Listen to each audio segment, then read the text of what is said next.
Halo Sobat Dua, welcome back to Dua Talks, Inspire to Inspire.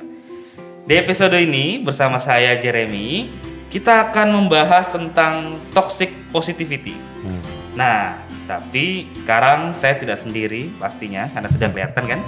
Di sini saya ada bersama dengan Pak Leo. Nah, saya mempersilakan Pak Leo untuk memperkenalkan diri, maunya dipanggil apa, sama kesibukannya sekarang ini akhir-akhir ini apa sih? Oke deh, ya terima kasih Jeremy. Halo Sobat Dua yang tiada duanya, senang sekali bisa ngumpul lagi. Kali ini dengan Kak Jeremy untuk ngobrol-ngobrol isu-isu yang terkini, untuk mencerahkan kita semua lah ya, inspiring and to be inspired. Kira-kira begitu ya, inspire to inspire. Ya, betul. Oke, jadi saya temannya Kak Jeremy di Fakultas Teologi, belajar bersama-sama gitu ya, berproses bersama. Kesibukan saya ya sekarang mengakhiri beberapa mata kuliah, juga ada penelitian-penelitian dan juga ada kesibukan untuk pembinaan-pembinaan lah. Kira-kira gitu, secara umumnya gitu Kak Jeremy. Terima kasih ya udah ngundang saya lagi. Oh iya Pak, dengan senang hati Pak. Berarti Bapak masih kesibukannya masih di ranah kampus ya? Iya. Iya. Oke, nah Pak, terkait dengan toxic positivity nih Pak. Iya. Kalau kita bicara toxic positivity itu kan ada dua kata ya. Iya. Ada toxic dan ada positivity. Basic banget itu. Ya, oke. Ya, di toxic ini sendiri, mungkin selama ini Sobat Dua juga, mungkin Pak Leo juga sering dengar atau sering mungkin mengkhotbahkan gitu kan tentang toxic. Nah, toxic ini kita sering dengar di kehidupan sehari-hari kayak kok orang ini toxic banget, orang ini kok ngomongnya toxic banget, orang ini kok pergaulannya toxic banget. Nah, menurut Bapak sendiri toxic itu apa, Pak? Ya, ini istilah yang lagi ngetren ya. Ini memang era-era sekarang ini kan suka muncul-muncul istilah-istilah baru yang sebenarnya mungkin sudah ada di sononya dari dulu, dan toxic juga sama. Sebenarnya toxic itu hanya ditrenkan, harus utamakan lah istilah kerennya itu untuk yang namanya antisocial behavior. Jadi orang-orang psikologi udah tahu dari awal kalau bicara toxic, yang sekarang kita sebut toxic itu sebetulnya antisocial behavior. Nah, toxic ada macam-macam ya. Ada toksiknya di dunia kimia, kesehatan itu ya, barang-barang beracun gitu. Itu juga toxic ya. Betul. Comberan rumah kita itu kan toxic tuh ya. Isinya macam-macam, ada sabun, segala macam, penyesalan, kemarahan juga ada di situ lah. Comberan. Jadi yang comberan lagi jadi. Yang toksik yang kita mau bicarakan itu yang perilaku. Ya, perilaku yang merendahkan orang lain, yang tidak mampu memahami posisi orang lain, sehingga relasi itu menjadi rusak atau eksploitatif. Dan hanya untuk kepentingan satu pihak saja. Kurang lebih seperti itu. Toksiknya kan juga macam-macam ya. Ada toxic masculinity, positivity dan seterusnya. Kira-kira begitu sih gambarannya. Oke, iya Pak. Nah, mungkin yang saya lihat coba menarik ini, tadi Bapak sempat sebutkan toxic yang membuat relasi itu menjadi rusak ya. Nah, tapi apakah toxic yang membuat relasi rusak ini, mungkin selama ini kita hanya tahu toxic itu, contoh misalkan ada seseorang kemudian bersikap egois atau semaunya di perkumpulan atau di geng gitu kan. Nah itu kan mungkin orang melihat dia toksik banget. Atau ketika ada satu geng, ini saya terinspirasi dari satu series di WTV ya. Dia ada satu geng ini sukanya ngebully orang lain nih. Terus nggak seneng kalau dia itu seneng gitu. Ya namanya manusia ya, susah ngeliat orang lain seneng ya. Seneng ngeliat orang lain susah gitu. Nah itu kan bisa dibilang toksik gitu Pak. Tapi apakah toksik itu hanya sebatas pada hal-hal yang seperti itu Pak? Nah ini memang jadi isu karena sebetulnya toksik sekarang ini dibicarakan karena sudah sangat halus ininya, ekspresinya dan manifestasinya. Halus banget.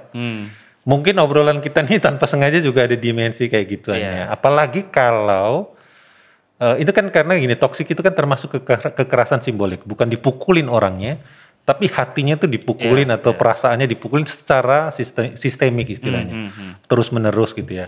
Mungkin 1-2 kali oke lah itu karena insiden, tapi kalau udah terus menerus, jadi saya kira mungkin toksik itu justru bukan yang itu juga yang tadi Kak Jeremy sampaikan, tetapi saya kira yang lebih menjadi isu adalah toksik yang kekerasan simbolik tadi yang dilakukan dari dosen kepada mahasiswa, mahasiswa kepada dosen bahkan ya, mahasiswa terhadap mahasiswa sendiri, atau orang tua dengan anak dan sebaliknya. Nah itu yang saya kira menjadi isu sekarang ini dalam relasi pergaulan, karena satu membuat orang yang kita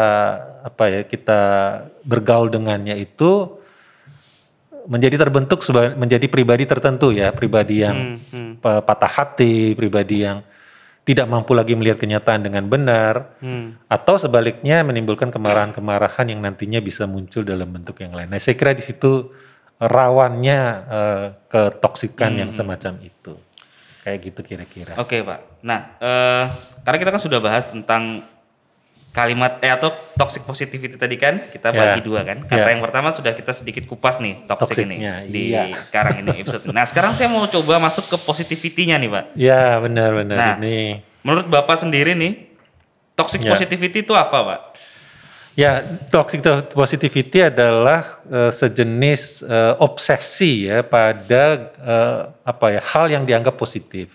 Obsesi sedemikian obsesifnya sampai-sampai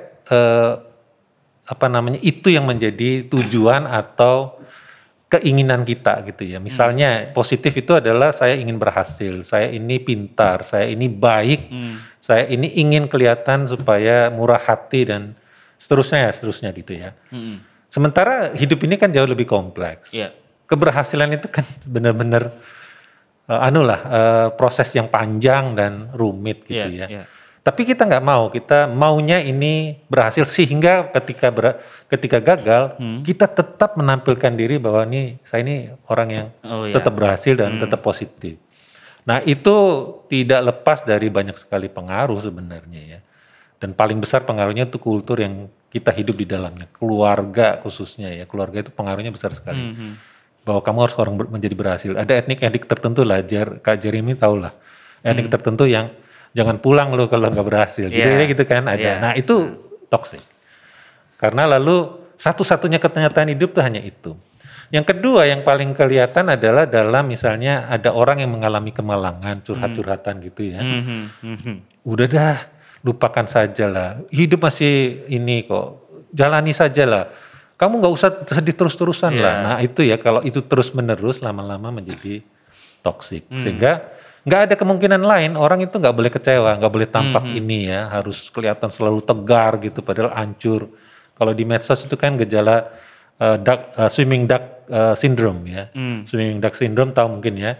Orang kayak kayak bebek kalau berenang itu kan cool banget tuh. Iya, tenang. Tenang sekali itu. Nah, tapi di kakinya setengah mati. Mungkin dia udah gimana nih mau bayar uang kuliah, gimana nih mau bayar uang kos. Bebeknya, Pak? Iya, bebeknya itu bilang gimana mau bayar uang kuliah gitu. Bebeknya kuliah juga. Nah, kayak gitu. Itu contoh dari toxic positivity. Sehingga orang harus kelihatan cool terus.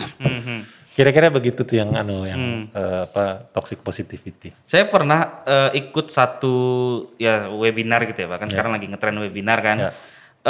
Dia tuh pernah bilang bahwa si pembicaranya ini bilang bahwa anak Indonesia ini sejak lahir itu tidak dibiarkan untuk memiliki perasaan. Contohnya misalkan anak laki-laki jatuh sakit terus dia nangis. Betul. Tapi sama orang tuanya dibilang kenapa masa jagoan nangis gitu. Iya, benar. Nah itu berarti itu salah satu contoh toxic positivity, Pak. Yang menjadi kultur. Dan kalau itu diulang-ulang. Jadi saya kira toksik kalau diulang-ulang. Kalau menjadi sistemik istilah kerennya itu ya. Kalau cuma 1 kali 2 kali itu insiden saja. Tetapi kalau terus-menerus sampai menjadi itulah citra yang harus kita jalani. Bahwa saya harus selalu tegar dalam segala situasi. Nah itu dia menjadi toksik. Nah itu benar sekali. Saya sharing sedikit ya, mengapa itu sebabnya mengapa anak-anak saya itu kalau jatuh itu diberi waktu kira-kira 10 detik untuk menyadari perasaan sakitnya dia dan sebagainya. Terus sudah cukup, udah ini supaya dia juga tahu apa rasanya sakit dan marah dan kecewa. Itu harus ada bahwa tidak selalu hidup ini langit nggak selalu biru lah intinya kayak gitu. Ya, kira-kira begitu. Benar sekali dengan indikasi yang tadi di sinyalmen yang disampaikan di webinar itu. Oke Pak. Nah kemudian apakah ada indikatornya Pak, bagaimana atau sejauh mana nih toxic itu bisa dikatakan sebagai toxic positivity Pak? Ya, saya sebenarnya longgar sekali karena saya menganggap itu toxic kalau itu terus-menerus dan menjadi kebiasaan dan menjadi kultur ya. Saya misalnya kalau ngomong-ngomong soal kamu kalau menghadapi situasi itu kamu udah melihat sisi baiknya belum gitu ya. Kan selalu ada every cloud has a silver lining. Kau tahu ya bahwa setiap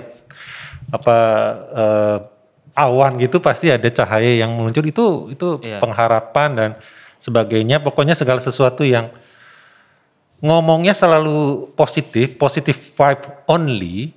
Nah, itu sebetulnya kriterianya sudah masuk pada toxic ya. Jadi ngomongnya selalu masa gitu aja kamu menyerah, masa kayak gini kamu nggak ini ya.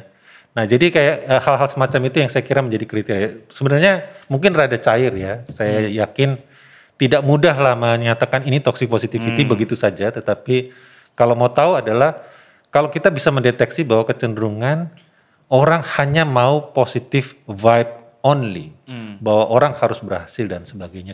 Nah itu kita bisa mendeteksi, oh ini dia ada toxic positivity di situ, kira-kira kayak gitu. Berarti berarti ini maksudnya belum menjadi kesepakatan bersama ya? Belum menjadi kesepakatan, ya saya kira begitu, karena hati-hati menggunakan istilah-istilah. Kita sering ngomong-ngomong toxic. Iya, taunya kita yang toxic. Benar, satu, mungkin kita yang toxic. Atau yang kedua, itu jadi omongan yang recehan banget, apa-apa ditoksik-toksikin, jadi nggak punya makna lagi. Yang ketiga, orang lalu jadi kebas. Udah diomong-omongin gitu tuh, ya udah cuek aja, ya udah emang gua toxic positivity, kalau lu mau apa kayak gitu lah. Jadi memang hati-hati juga sih menggunakan istilah, mengapa saya tadi katakan longgar. Iya. Tetapi kalau memang dibalik itu kita mendeteksi ada kecenderungan bahwa segala sesuatu harus baik, yaitu tadi saya katakan, saya garis bawahi positive vibe only. Ngomong positif nggak masalah, belum tentu itu toxic buat saya loh. Jer, kamu kan udah mau skripsi nih, kamu pasti bisa. Itu menurut saya oke, mungkin malah pendorong. Apalagi saya kenal Jeremy kayak apa orangnya. Tetapi dia bisa menjadi soal kalau kamu harus berhasil Jer, kalau enggak kamu sudah mengecewakan saya sebagai pembimbingmu, kamu mengecewakan orang tua, nah itu udah parah. Menurut saya udah, ini beyond trespassing the line, sudah ngelewatin batas. Menurut saya, kira-kira gitu sih. Oke Pak. Ya, sebelumnya Pak, sebelum Pak Leo kita lanjut ngobrol nih, saya mau ingetin ke Sobat Dua bahwa Dua Talks ini bisa didengarkan di Petra FM setiap hari Jumat jam 13.10 WIB. Dan Dua Talks juga bisa didengarkan dan ditonton di Spotify serta YouTube channel Dua Talks yang akan selalu update setiap hari Sabtu jam 18.00 WIB. Jangan lupa juga untuk follow Instagram dan TikTok di @duatalks. Podcast Dua Talks ini berkolaborasi dengan Majalah Sunday, media online bagi pelajar SMA, SMK sederajat. Cek majalahsunday.com atau platform lainnya di Twitter, Instagram, YouTube, Wattpad, TikTok, serta podcast Majalah Sunday. Oke Pak, mungkin saya sebenarnya ada satu cerita sih tentang toxic positivity. Jadi suatu ketika itu saya dan teman-teman ini kami naik gunung lah. Kami naik gunung dan mungkin kalau lihat dari postur saya, orang pasti akan meragukan kalau naik gunung. Enggak kok. Oh enggak Pak. Ya pokoknya sampai di satu titik nih Pak, lagi naik gunung, mungkin udah pertengahan jalan, itu saya, kemudian ada beberapa teman itu capek. Capek kan. Nah terus salah satu teman saya nyeletuk lah. Ini temannya sebenarnya Bapak juga kenal sih temannya. Teman saya ini kenal semua Bapak kan. Nyeletuk, ayo semangat, ayo semangat. Terus saya sama teman saya di bawah, aduh ini mah mau satu dunia nyemangatin, kalau namanya capek ya capek gitu kan. Mau nggak kuat ya nggak kuat gitu. Nah mungkin kalau saya sih melihat itu ya itu sekedar bercandaan. Cuman kan kalau kita ambil misalkan itu diaplikasikan di kehidupan sehari-hari lah. Orang lagi berduka, nangis, kemudian sama orang yang mungkin ya cuman apa sih kalau kurang kenal tuh educate nggak terlalu kenal gitu ya. Orang yang nggak terlalu kenal, udah nggak usah nangis, sabar gitu, sabar. Yuk senyum lagi lah, senyum gitu.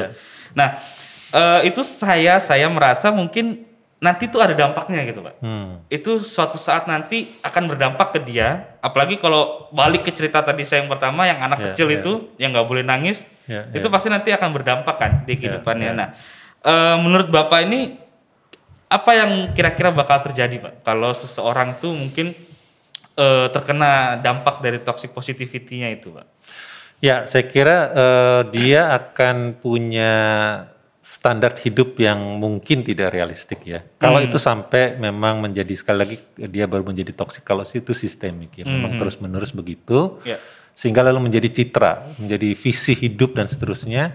Lalu menjadi dia tidak realistik, atau kalau dia gagal sebentar, dia akan hancur gitulah, hidupnya hancur banget.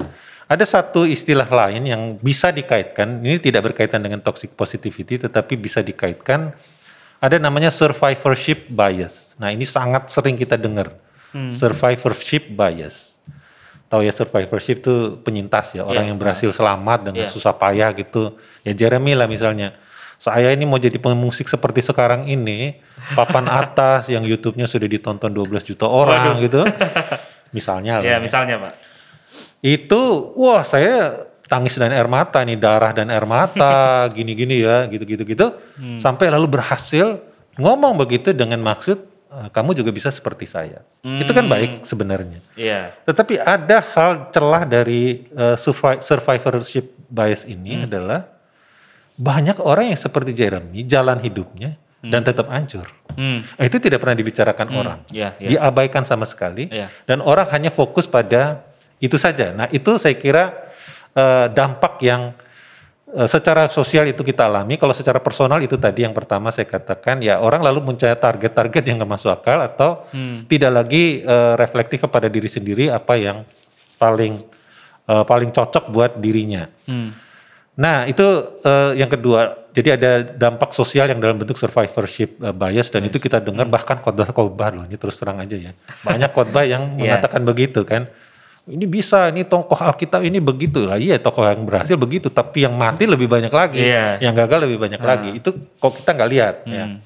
Yang ketiga, saya mau nanya sama Kak Jeremy aja. Menurut Kak Jeremy, kalau ada 3 orang menerima medali, ya emas, perunggu, dan ini ya kayak kemarin di PON di Papua gitu, atau di Asian Games gitu ya. Di antara yang emas jelas lah dia senang ya dapat emas. Tapi di antara penerima medali perunggu dan perak, siapa yang paling bahagia menurut Kak Jeremy? Perunggu. Kenapa? Yang juara 3. Kenapa? Karena dia dapat juara 3 hampir nggak dapat sama sekali. Ya. Tapi kalau yang juara 2 dia sedih karena nggak dapat juara 1. Ya, benar. Ini udah baca bocoran saya kali ya. Oh, udah. Oh, enggak, saya baca tempat lain. Oh, Oke. Nah, itu udah ada 2 penelitian tentang itu ya. Penelitian tahun 92 dan 2020 tahun lalu. Yang mengamati wajah raut dan dianalisa wajah itu dari sekian ribu foto dan video. Lalu dilihat, dan benar, memang yang paling bahagia itu justru perunggu daripada perak. Perak. Nah, ini menceritakan beberapa hal dalam kaitan diskusi kita. Ini tidak ada kaitan langsung dengan toxic positivity, tapi berkaitan satu, pengalaman orang beda-beda, meskipun tracknya sama. Nah karena itu tidak bisa disamakan bahwa semua orang harus dapat emas, semua orang harus ini, tidak bisa. Yang kedua, yang menerima perunggu itu jauh lebih mampu mendeteksi kapasitas dirinya daripada perak yang menganggap dirinya dia seharusnya dapat emas. Sekali lagi ini hanya sebagai ilustrasi ya. Tentu saja semua atlet lah yang berjuang untuk medali punya keinginan untuk dapat emas. Tetapi maksud saya sebagai ilustrasi hidup, begitulah dampak dari orang-orang yang kalau dia ditoksik terus-menerus. Disuruh les piano, ini contoh. Dari kecil, contoh nyata. Di luar keinginannya dia, tetapi kalau dia lalu embrace, oke. Anak saya Katya tuh juga les piano, tapi dia tidak merasa di situ, ya sudah kita lepas dan kita jual pianonya karena itu hanya bagian dari proses ya. Dia senang sesaat, habis itu ternyata bukan, tidak masalah. Saya nggak dilepas Pak. Oke. Saya didorong terus. Jangan sampai ini. Nanti jangan bocor, nanti ketahuan lagi. rahasia ini borok-boroknya. Kira-kira begitu sih dampaknya. Berarti mirip sama kayak ini Pak, mungkin motivator. Ya. Dia ngomong bla bla bla bla bla, saya bisa begini, Anda juga pasti bisa gitu. Padahal kita nggak tahu bahwa dia punya privilege, misalkan dia dikasih modal 100 juta, atau dia mampu untuk berkuliah di US gitu kan. Sedangkan yang dikasih speech itu orang-orang yang mungkin tidak benar-benar harus dari bawah gitu mulainya kan. Ya Pak. Nah oke, kemudian kalau kita coba lihat di toxic positivity ini kerap kali orang itu berlindung atau dia menganggap ini sebagai bentuk empati Pak. Nah jadi mungkin ini lebih ke tips and trick kali Pak. Gimana sih mungkin kita membedakan atau bagaimana mungkin kita memberikan kepada orang lain ini empati tapi bukan toxic positivity gitu Pak. Saya balik lagi ke yang semula bahwa bahkan mendeteksi toksik saja itu sebetulnya halus banget ya. Antara orang ngomong misalnya gini ya, saya ngomong sama Kak Jer sedang mengalami kesusahan lah gini ya. Misalnya nih putus sama Vio, misalnya doang loh ini. Misalnya doang ya, misalnya doang. Itu saya bilang udah Jer, tenang aja lah masih banyak itu. Itu ada banyak faktor. Bisa memang saya toksik, dasar saya pokoknya udahlah kamu positif aja. Atau kedua, saya lagi punya urusan lain dan tidak pingin topik ini diomongin lagi. Jadi kan kita beda, tipis sekali bedanya ya. Sudah dah nggak usah diomongin lagi, jangan cara, ya udah yang terbaik aja deh buat kamu, udah gitu aja selesai gitu ya. Nah ini juga sama, membedakan empati dengan toxic positivity itu halus sekali perbedaannya.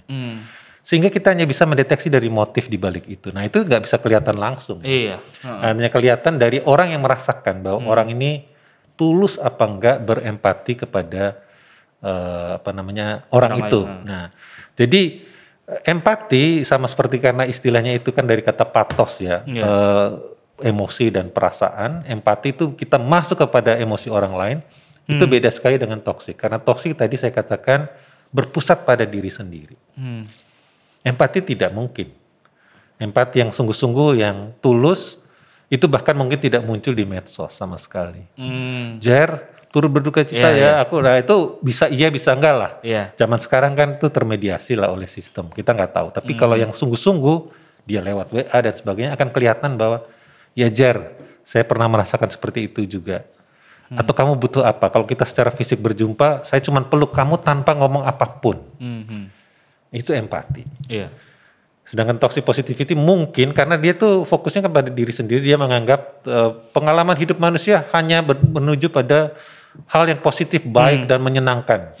Nah dia nggak mampu, nggak menerima bahwa manusia juga harus sedih dong, harus marah juga dong, harus kecewa. Bagian dari hidup kita dia nggak mampu menerima itu. Empati mampu. Saya kira gitu sih. Jadi empati yang sejati itu akan kelihatan sejauh mana dia mau tetap connect dengan Anda dan ikut merasakan yang Anda rasakan. Oke. Iya Pak. Nah kemudian, ketika kita sudah membahas toxic positivity, kemudian kita sudah lihat mungkin contoh-contohnya. Nah itu kan banyak terjadi di kehidupan kita Pak. Ya banyak sekali. Banyak sekali kan. Oke. Nah jadi bagaimana sebenarnya cara kita untuk menghadapinya dan bagaimana mungkin kita menghindari untuk kita tidak melakukannya atau nih sebenarnya kita nggak bisa. Itu bagian ya dari manusia. Itu udah jadi bagian dari kehidupan manusia, kita. Ya, saya kira saya sepakat yang di bagian terakhir Kak. Jadi memang itu bagian dari hidup kita lah. Yang bisa kita kelola karena ya kita produk dari masa lalu kita kan.